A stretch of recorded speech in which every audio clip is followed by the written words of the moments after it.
kana caalamuu rabbiin yaada muraada keessan hundaa isiniif haa guutu fayyaa isiniif haa kennu hamtuu isinirraa haa qabu wallahi laazim hamtuu hisdii ija inaaffaa isinirraa haa qabu rabbiin du'aa inaa godhaa illee tamma keessan du'aa hima keessan barbaada. Egaa hordoftoota kiyyaa baay'een keessan simbumaa badde meeshaa gadhiisaa hin jirtu oolmaa kee akka duraanitti guyyaa cummaa gannoo dhiisaa hin jirtu viidiyoo nyaata dalagaa hin jirtu maal taate wallahi jechuun bakka jaalala ilma namaa hedduun karaa waasaappiitiin naa bilbilanii karaa iimootiin karaa waasaappiitiin daariitti illee namni naa bilbilee jira biyyoota garaagaraati irraa jechuudha hordoftoota kiyyaa. Kana jechuun jaalala isinaaf qabdan akka niyyaa keessan keessa ani jiru hubadha jechuudha baay'ee kanaaf galatooma ulfaadha hedduutu akkan isin kabajaa hedduutu akkan isin jaaladha akka jechuun baay'ee natti dhagahame baay'ee banne miidiyaa irraa garuu torbaan tokkoof waa poostiin goone fakkaatu dongoruu yoo baadhee yaa akka duraanii sanitti waa hojjedhee gadhiisu diqqoo biitii ta'eera dhugaadha garuu miidiyaa irraa guutumaa guutti bada jedhee hin yaadu akka duraa sanitti baay'inaan dalagaa hin jiru malee jechuudha.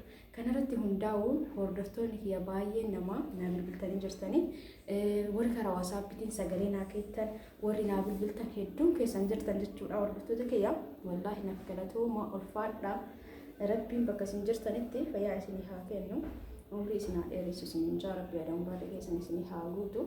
Kana jechuun baay'een nama dubbatu baatus hedduu baduun kiyya jechuudha dhugaadha anillee nama hordofu tokko miidiyaa irraa yeroo dheeraa fuudhabe ni maal ta'eeti kan miidiyaa irraa kanarraa badee namni sun maal ta'e jechuun kiyya hin hafu jechuudha isin irratti illee sanumaan arge warri naa bilbiltan jirtan warri sagalee karaa waasaappiitiin naa keettan jirtanii wallaahi alhamdulillah waan akka hin taane naaf galatooma ulfaadha warri na gaafattanis warri niyyaa keessaa na qabaatanillee jechuudha hundi keessanuu galatooma ulfaadha isin jaartii na baratee jira wallaahi ijaaba keessatti waan irraa gadi bu'u natti fakkaata amma kana godhaa gisee viidiyoo hojjedhu hunda fagaadhe እና አካሲ ነገ ሁመርቲ በደ ኢንሻአላህ እስኒ ዱፋ ወተከ ሂንታኔ አልহামዱሊላህ ነገ ቢቱን ቀባ ገሩ ዱአይ ኬሰን ሲን በርባዳ ወላሂ ላዚም ሁንዲ ኬሰኑ አማና እስኒ ኢትሃተኡ ወርና ጃላተን ጀቹ አልহামዱሊላህ ለለ ጅበሰና ማ ሂንቀቡ አመለ ሞቱ እስኒ ረካደ ጅራ ዱአይ ናኮዳ መርቲ ኬሰኑ አማና እስኒ ጀጅራ ወርና ጃላተን ወሪ ጉድነኪ ያሃዊተን ሁሉ ከሰኑ ዱአይ ንብራ አባዳን ሲንጃ የወሰለተኒ ጌስተን በቃ ዱአይ ናቆቹ እንደገቲና namni fi እንደገቱም ያከሙ fi ዱአይ ጉደተንሰን ዱአይ ናቆዳ አንዱ አይዲቶ ከንዛራዳ ወላሂ ላዚም nama ዱአይ ፍዳታ ጉደተለዳ ሰላምተለ እንደገና ወርደፍቶ ተከያ አሰላሙ አለይኩም ወራህመቱላሂ ወበረካቱ ጀረጀርቱ ወርደፍቶ ተሲንቦቱ ጉንዲ ከሰኑ አከም ጅርተኒ fayyaa keessanii alaaman isaanii keessan dalagaa afyaan akkamsiin jaana bara bareeda wallah alhamdulillah isin birallee bareeda akka ta'e abdiin qaba akkamii dalagaan keessan fayyaan afyaan akkamii qilleensi nu bira dansaadha alhamdulillah adaama guyyaa lamaan tana diqqoo akka rooba harrafa akka roobaa jira qilleensi bareeda jechuun walumaa galatti inni akkasiin jaarratatti kiyyaa isinirraa hin banne namoonni gaafii garagara nagaafattan jechuun bakka baay'ee hin banne garuu kan fi yaadatti miidiyaa irraa torban tokko badee jennaan ijoollee hedduun natti bilbila jechuudha warri natti bilbila jira warri sagalee naafaa maal taate nagaa umarratti rabbi nagaan si haa deebisu naan jaanii akka namatti illee du'aa inaa godhan jiranii ani mootutti dabalee du'aa inaa godhaa marti keessanuu isiniin je'a egaa akkasii hin banne namoonni meeshaalee mana keessaa nagaafattanillee karaa waasaappiitiin koottaa namoonni galmooftan akkuma galmee keessan ol duraa duuba jiruun isiniif kan baasu ta'a meeshaa babbareedaa inshaallah yeroo dhiyootti eeggadha diqqoo biizii ta'urraa kan ka'e garuu moorri galmooftanii torbee kana keessa dalamee dhugaadha dalagarra hin turre torbee kana keessa kadura nabira jiruyyuu paagodhee yookaan hidhee qopheessee erguuf jechuudha kan ergiin fa'aan nabira jira jechuudha sababaan biizii ta'urraa kan ka'e እና አካሲ ዲሞ ብራቲፍ ጀቹudha kabiji ta'e sanirraa kan ka'e ergine horii mootu isinii guduunfe isinii erga jedhee na biratti hafe koottaa karaa waasaappiitiin na yaadachiisan isin jaawobboleeyyan kiyya warreen hoganaa jetoo iddan galmaaya akkaatam isin dura duuba jirtanii meeshaan keessan isinii kan bahu ta'a warri majaliisa na gaafataa jirtan majaliisni ka abbaa boondidii 20 irraa ka'ee haga boondidii 40 jira boondidii jechuun no thickness jechuun ol fageenyi isaa ka'umsi diqqa ka jedhamu kan ka thickness isaa diqqa jedhamu lafarraa ol fageenyi isaa abbaa 20 ka'umsi itti aansee abbaa 30 itti aansee abbaa 40 normally manaaf bareeda bakka ani fi kiyya amma abbaa 20 sanis ni jaaladha garuu diqqoo gadi siqaayni jechuudha abbaan 30 bakka best jechuun bareeda jedhee yaada an abbaa 40 sanis ni jaaladhu sababbiin isaa abbaan 40 sun baay'ee ol fagaata maatii nama dhufu jira, haadhaaf abbaan nama dhufu jira, haadhaaf abbaan namni jechuudha hawwanii keenya sirriitti wal saqalamanii taa'uun barbaadanii noormaalii abbaan soddomaa sun bareeda akka kiyyatti jechuudha. Isin kasaarbisitti mootu isaaniif firaashii go'uu dandeettanii yoo abbaa 40 san barbaadan yaada kiyya isiniif ibsaa jira malee jechuudha. Noo jettanii immoo abbaa soddomaa san abbaan idda malee bareeda jechuudha akka kiyyatti. Maaliif kana haasayaa jira? Gatii warri nama gaafattan tokko farratti hadha ka isinitti himu gaafa isin birrii ergitanii uf duraatiif kana gaafattanii isin hin ta'u. Lammaffaa irratti majaliisa gaafa bituu karoora qabaattan ufii keessan wajjin ta'atanii ka keessi keessan isin barbaade. Ka abbaa 20 san immoo ka abbaa 30 san immoo ka abbaa 40 kana jechuun tikneetii isaa jechuudha. Itti aansuun immoo kan oromus keessanii booda kaarii mana keessanii lakkoofsistanii elli barbaadamoo yuurii barbaadanii akkasii addaan baafattan jechuudha. Elli yoo ta'e koornarii tokkoon isinii dalagama, yuurii yoo ta'e immoo koornarii lamaan isinii dalagama.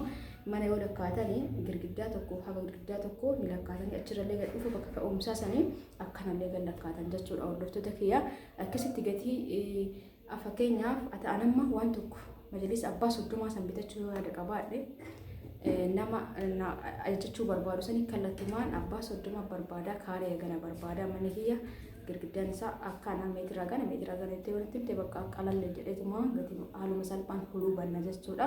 Namoonni meeshaa mana keessaa na gaafatan akka bareedatti inumaa jechuudha. Dalagaa takka gaafa dalagu barumsallee haa ta'u namni tokko itti bayaa deema jechuudha akka yaada kiyyaatti. Ka duraanii isin jaalattanii gara kiyya dhuftan san caalaa waan qilleensarra jirurraa kasan caalaa fooyyee yoo jiraate kasan caalaa fooyyee isiniif fichisiisa jechuudha. Kanaaf san uummata akka shakkii hin qabu. San dhibbara dhibbatti isinitti himaa wantan akkana jedhee fakkeenya fudhadhee fi duruu jaalatan meeshaa kiyyaan hin beeka. Yeroo jirutti ka jiru keessaa bareeda jechuudha meeshaa na fichisiisu. Ka jiru keessaa an uumee osoo hin taane kiyya osoo hin taane ka jiru keessaa namni tokko narratti amanaa murabbi tokkicha eegana filatee gara kiyya dhufe anaafillee hojii kiyya kanaafuu hojii bareeda hojjechuu barbaada jechuudha. Inshaallah rabbiin nu hundaaf waa laafisu ulfaatullee jechuudha. Akkasiin isin jaa kara WhatsAppiitiin koottaa meeshaa manaa warri barbaadan afata mana keessaa firaashallee warri barbaadan akkasitti kara WhatsAppiitiin dhufuu dandeessanii. Akkasumas shiitaaf shaarbii warri na gaafattan shiitaaf shaarbiin shiitumaaf shaarbii ta'ee kakkumaaf 600 na bira jira, kakkuma 3,500 na bira jira, kakkuma 4 na bira jira. Shiitumaaf shaarbiidha beeka. Maali garaagarummaan isaa shaarbiiwwantu garaagarummaa qaba jechuudha.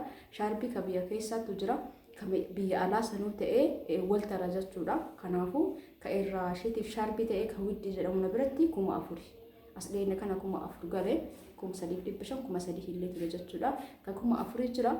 Kan immoo dhiyoo kana ka Dubaay irraa seene sun baawonii wajjin 3,500 kan maan Dubaay sun shiita wajjin ni jira. Inni qarshii 3,000 haga qarshii 2,900 illee ture dura jechuudha. Sana akkasii addaan baafadha. Shaarbii fi diriyaan Dubaay irraa dhufe sun jechuudha. Ka shaarbiin isaa bifa lama qabu suni akka lamaan dhufe shiitaan dhufetti deebi'ee muutu baawonii dhufe jechuudha. Gatiin shiitaatii fi ka baawonii tokko miti akkasitti hubadha. Hundumaafuu qarshii 4,000 jira shiitumaaf shaarbii ta'ee ka 3,500 jira. Kakuma tokko 700 jira jechuudha. Shaarbii biyya keessaa wajjin ka diizaayinii garaagaraa hin qabne ka filafiitii bicharra xarafa qabu ta'ee bal'aan furdaan tokko qarshii 1,600 na biratti shiitii wajjin namoonni kennaaf barbaadna galuu hennaa nu bittee kaa'uu dandeettaa warri jettanii na gaafattan bakka waan hin qabneef malee isinii kaa'aa shiitii yoo ta'e garuu haga ji'a takkaa isinii kaa'uu danda'a. Kanaaf gara keessaatiin heeloo jedha waan bareeda na biratti ni argattu. Namoonni diriyaa na gaafattan immoo diriyaa nagaa haga qarshii 20,000 fi sanii olillee jira. Akkaatuma fedhii keessaniitiin ka 8,000 jira, ka 15,000 jira, ka 20,000 jira, sanii olillee jira jechuudha.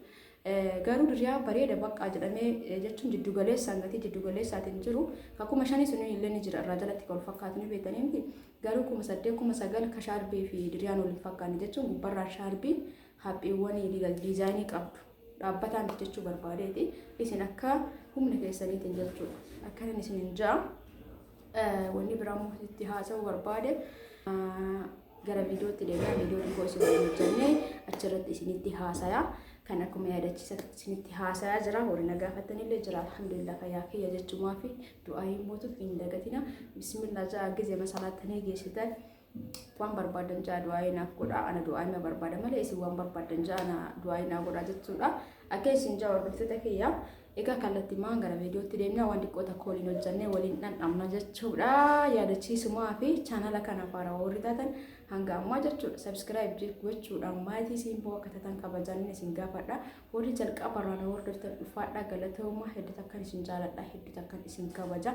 Egaa ijoolleen baay'een ji'a kana keessa immoo jechuudha ijoolleen hedduun qamisiiwwan dhiyoota nagadhiisisanii ijoolleen gara 5 jechuudha biyyoota guddatanirraa isteetii garaagaraatirraa Ameerikaa keessa ta'e yeroo umura hin beeku garuu Ameerikaa keessa ta'e isteetiin garaagaraa jira mira innaa baay'een keessan ajajjanii jirtanii poostaan isinii ergaa ka poostaa san immoo isintu kafala ka uummata qarshii poostaa yeroo ammaa kana gatiin isaa widdiidha kiiloo tokko irratti haga qarshii 3,000 itti ergamu biyyoota alaa jechuudha 2,900 ture san dura sanii gas ta'uu danda'a jechuudha yeroo ammaa kanatti isiniin jee kanaafuu inshallah waan poostaan deemu kamuu yoo ta'e poostaa yoo qabaattan naannoo isitti isin jirtan sanitti manni poostaa ni jira taanaan poostaa waan barbaadan isiniif hin erga jechuudha kanammoo meeshaa wayii erguuf qopheessaa jira kanama afurii ganaadha jechuudha ganaa amma ajajee uffata sanniini uffata wadhisiisaatii fi shiitiiwwan akkasumallee immoo ijoolleen hedduu waan birallee naan jedhanii mee san irratti ilaalee waan birallee fudhachuu eegala dhadhaallee waan akka dhadhaa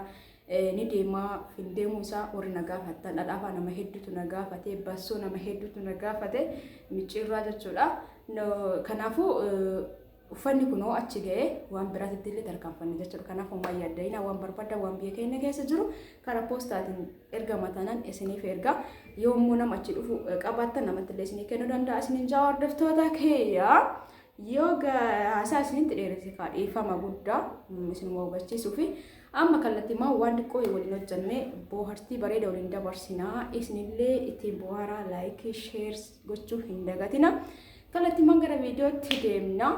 Egaa turtii bareedaa kana waliin dabarsitan namta kashakii hin qabu achirratti illee waan tokko walitti haasofna hordoftoota kiyyaa hedduu si yaadee jira dhugaa dubbachuu fi isin jechuun amma isin laaltaniiti kana yaaddan garuu isin hin beeku akkanuma walumaa galatti jechuudha uummatuma bakka na hordofu kana ijoollee hedduu na jajjabeessitan ijoollee waan irraa bitattu kana ofii isaaniitii bitanii ijoollee irratti sheerii warri godhan wallahi laazim hedduu takka naaf galatooma sababa keessan hojjadhee haga ammaa ga'ee rabbii gaditti jechuudha.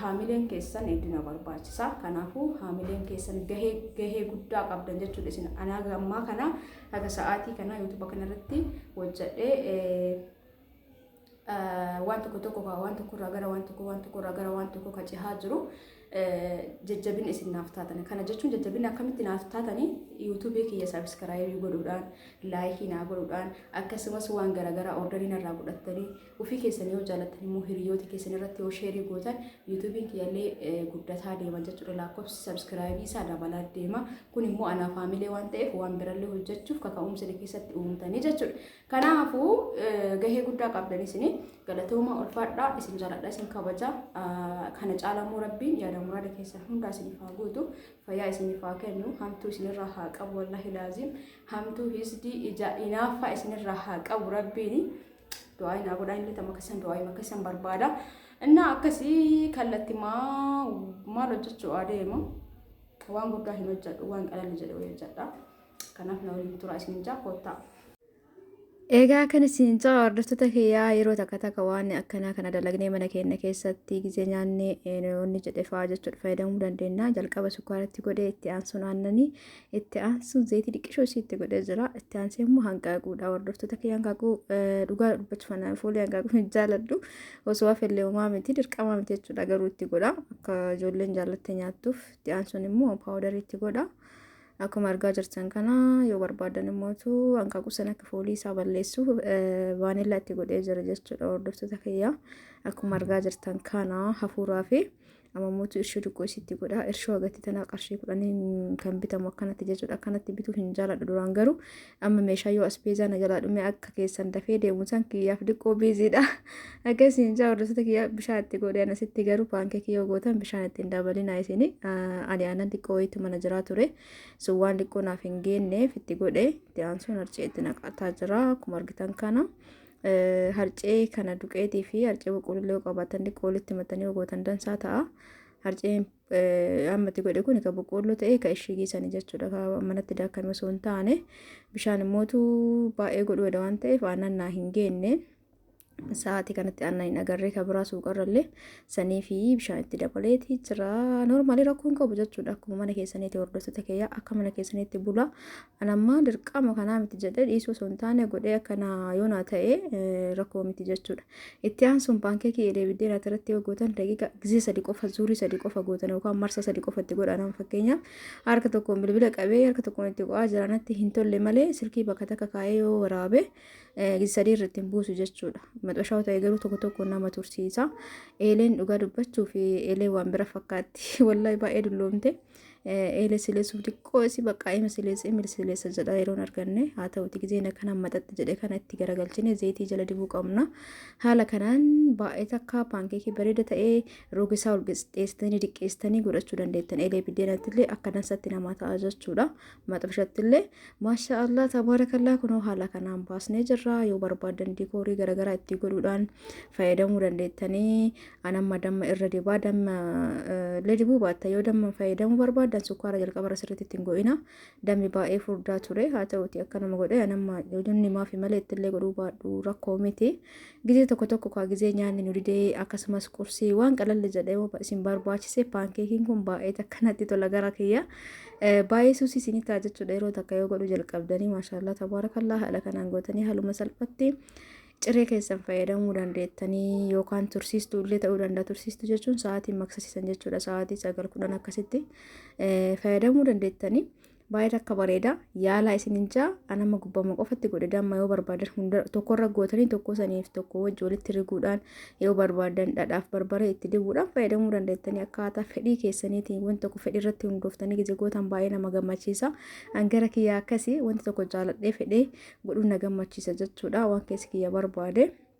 Akkan isinin jaa hordoftoota kiyyaa naaf galatooma warri na iyyafattan warri maa badda yuutuubii kee dalagadhu viidiyoo dalagadhu jettanii wallaahi hawwii hedduu naaf qabdan hedduu takka naaf jiraadha obboleeyyan kiyyaa shamaranis ta'ee dhiira maashaallah lama keessaa akka namatti tolu waaw hedduu bareedaa kanatti shuukaan illee nyaatuu dandeettanii naamusaan cirtanii diikooritti gootanii jechuudha.